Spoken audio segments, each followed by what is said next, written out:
Today, we are going to continue our discussion of Noah, and we're going to talk about a vehicle of deliverance. So, let's go get to it.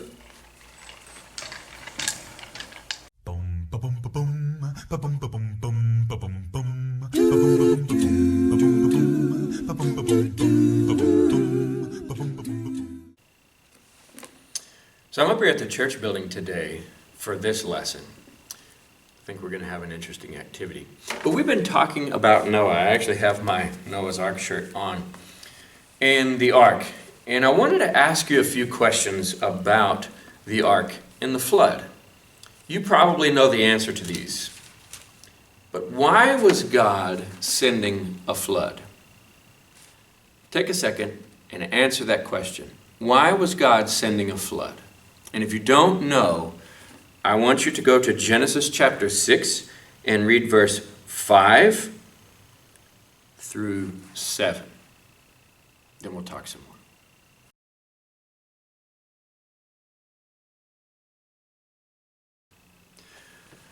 So the people on earth were totally wicked. They were only wicked, only evil, continually, all the time. In fact, in verse 11, now the earth was corrupt in God's sight and was full of violence. God saw that the people were really bad, so he determined that he needed to put an end. So what did he do? How did he put an end to all things? Again, think about that. Answer that question, and then we're going to talk some more.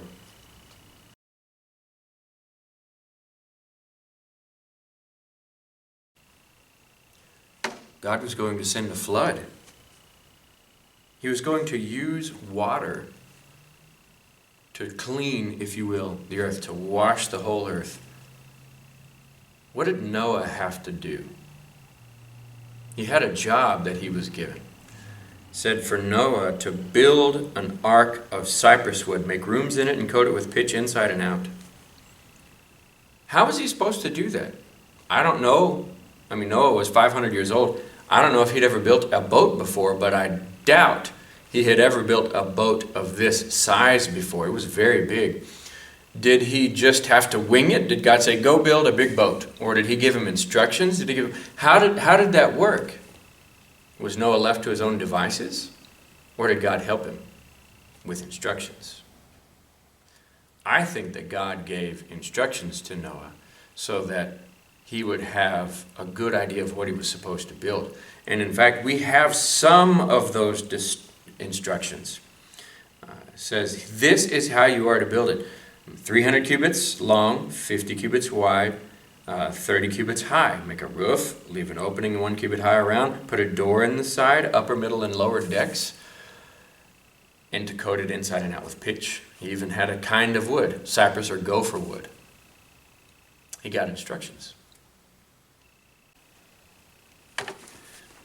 What do you think would have happened if Noah and his family did not build the ark? Well, today we have an activity that we're going to do that I think will help us to understand some of those things a little bit better. So let's go do that.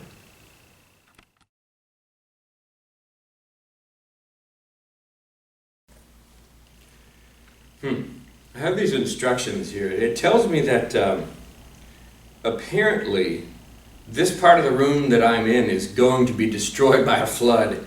And so I'm going to have to build a vehicle of deliverance with supplies. But I don't know where I'm going to get the supplies.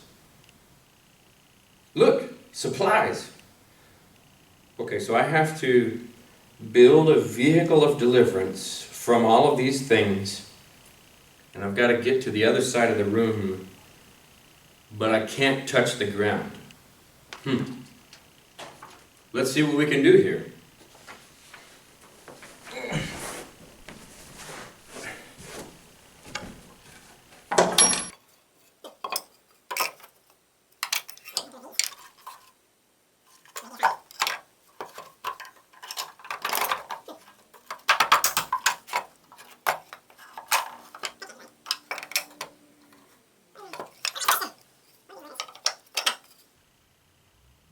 I don't know what to do.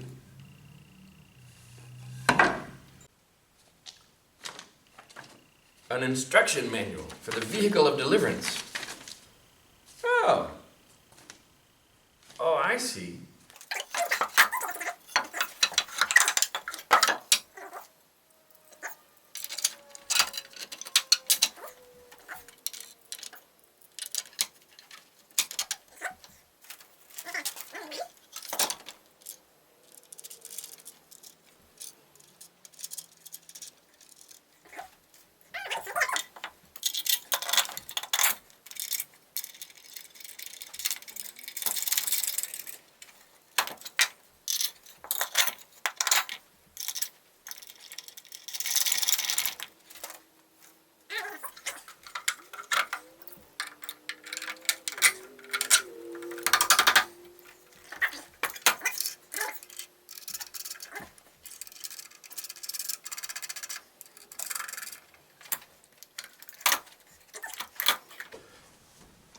I got it.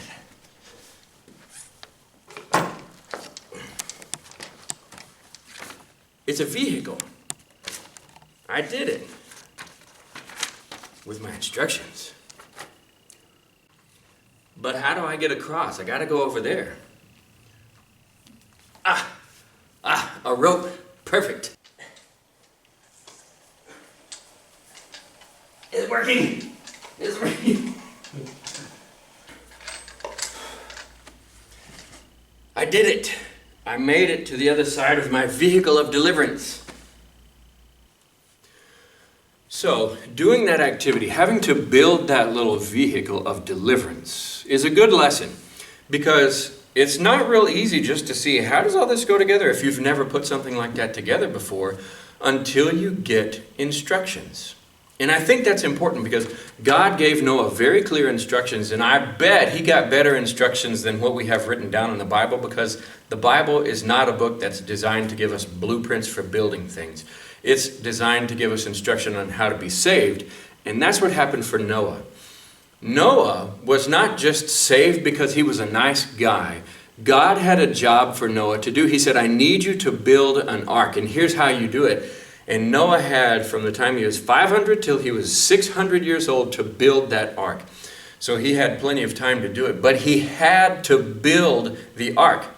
And he did. In fact, there's a verse from Hebrews chapter 11, verse 7. It says, by faith, when warned about things not yet seen, in holy fear built an ark, Noah, to save his family. By faith, by his faith, he condemned the world and became heir of the righteousness that is in keeping with faith. So Noah, he had a job to do. God said, this is what I need you to do, but here's how you can be saved. The entire world is going to be flooded, but not you and your family, if you do build an ark and you do follow through. And that's an important thing. There are conditions. God says to us today, you can be saved if you obey, if you follow Jesus, the way, the truth, and the life. And we'll talk a little bit more about that on Wednesday. So we must be like Noah and obey what God says for us to do so that we too can be saved. Thank you for joining me today for Bible class. I look forward to seeing you again on Wednesday. Have a good week.